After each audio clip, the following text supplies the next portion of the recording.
Ni miaka mingi sana mastaa wa mchezo wamekuwa nje ya mifumo mbalimbali ya kiserikali ya kuhakikisha welfare au ule ustawi wa jamii unapatikana. Kwa hiyo hii ni moja ya hatua za serikali za kuhakikisha Watanzania wote wanakuwa kwenye ustawi wa jamii uliokamilika. NSSF tumepewa jukumu sasa la kuongeza wigo wa kuhakikisha Watanzania wote wanaingia kwenye hifadhi scheme, lakini wanakuwa miongoni wa wanufaika wa mafao mbalimbali tunayowatoa chini ya NSSF kama mfuko wa hifadhi ya jamii, kwa sababu tuna majanga mbalimbali yanayoambatana na ukosefu wa kipato. Janga la kwanza ni uzee. Janga la uzee, tunaamini wote tunaowaona hapa watafika uzee. Watakapofika uzee hawatakuwa na uwezo wa kuja kuhemea tena huko. Hata wewe Ziza utafika uzee.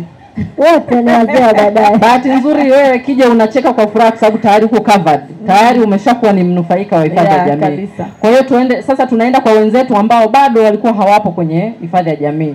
Tunaamini huyu akifika miaka 55 60 atakosa nguvu, atakosa ushawishi na zile maarifa ya kufanya shughuli hizi.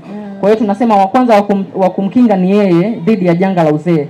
Lakini kuna janga la ulemavu. Mtu shughuli zake anaweza akapata matatizo ya ulemavu, akalemaa, aidha akapoteza uwezo wa asilimia kubwa ya kufanya kazi.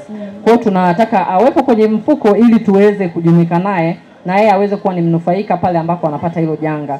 Lakini kuna mafao ya matibabu. Tunaamini katika seko ya maisha yetu, katika mlolongo wa maisha mpaka unafika uzee, kuna wakati utaugua. Pale unapougua ndio wakati ambako NSSF inakukimbilia sasa kama mwanachama wetu ili tukutibu na uweze kurudi kwenye shughuli zako za uzalishaji mali.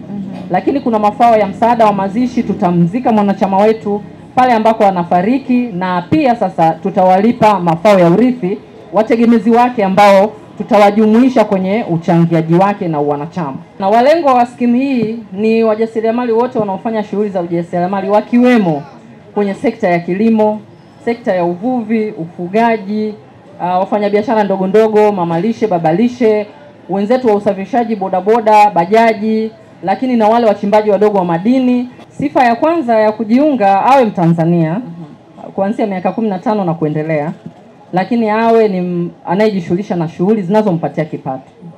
Lakini mwisho asiwe ameshawahi kunufaika na mafao, kwa sababu lengo ni kumfikisha mtu uzee apate mafao ya uzee. Kwa hiyo kama wewe umeshakuwa mnufaika wa mafao ya uzee, hutokuwa tena na sifa ya kujiunga tena upya kama mchangiaji. Baada ya hapo atatakiwa kuchanga.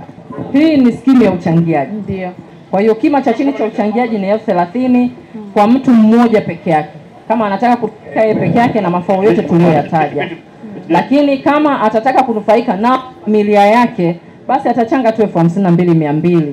Lakini katika uchangiaji mwanachama anaweza akaenda benki, akishapatiwa ile kumbukumbu namba anaweza akaenda benki inayomhudumia akatoa ile kumbukumbu namba akachangia. Lakini mwanachama anaweza akachanga mwenyewe kwenye simu kwa kutumia mtandao wake anaotumia.